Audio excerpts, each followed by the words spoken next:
Is up, YouTube, and welcome back. I'm Molt Money. Hope you all are having a fantastic day. I got a great XRP and XLM video for you today. Today we're going to focus primarily on Ripple because there are some great news out there that I want to cover on the short and concise video. All I ever ask is if you do like Ripple and Stellar content, you smash that like button below, give us a big thumbs up, and of course if you're new to this channel, you want to join our community and all that great stuff, smash that subscribe button as well. And let's get straight into it. I first want to take a look at the price action, a little bit about the metrics, and then we'll get into some of this news.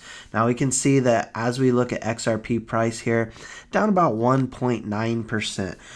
The chart hasn't really been moving a whole lot. We can take a look, kind of moving sideways to an extent, and really the entire market has been in this just trend of in a nice tight channel, right? And when we take a look at the metrics on XRP, we look at the past 24 hours, we are doing quite well. And I want to focus on right here, the transaction volume in the past 24 hours, 194 million. So doing quite well. You know, a few weeks ago we did get into that 1 billion range, which was very nice to see, but I believe as long as we stay well above 100 million, we are doing quite well in these early stages of cryptocurrency. Now we look at Stellar, down about almost 0.5%, 0.47% to be exact.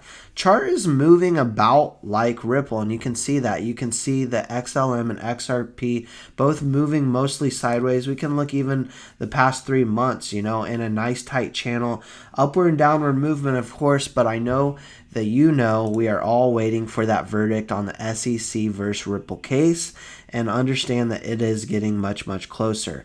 Only about 7.14 million in transaction volume in the past 24 hours for Stellar, but as long as we are in those $1 million mark, right, we are doing quite well. As again, you have to understand we are very new in the future of finance with digital payments, and we are working hard behind the scenes with the people that matter the most, which are regulators, to get this thing moving forward. Now, I want to get straight into the news I want to talk to you all about today, and this was very good to see. Look, I have been growing quite fond of you today. I feel like this is a very good place to find some information. Of course, we use various sites and various publications here on the channel, but you today does put out pretty good information. We see David Short explains why he's not leaving Ripple. In a recent tweet, David Short's Ripple's chief technology officer has signaled that he is not willing to leave the company. What is he? Kind of like starting a new project,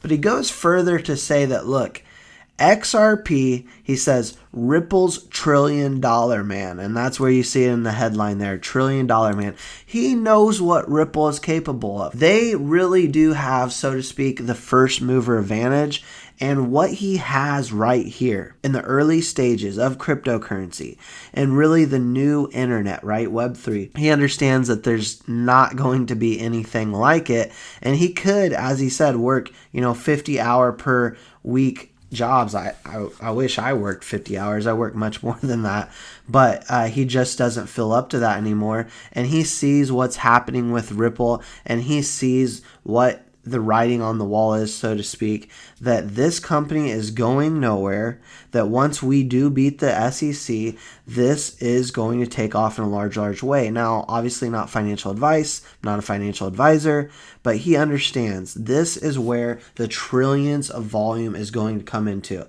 And I believe that Ripple, I believe Stellar are the two that will benefit the most. So I'm going to link this in the description so you can go forth and read all the finer details if you would like. But again, I just want to say, stop listening to the FUD. This company's not going anywhere. The top minds, the best minds at this company understand where this is going, and you don't want to get caught up in some of the negative drama that we find here in this bearish market.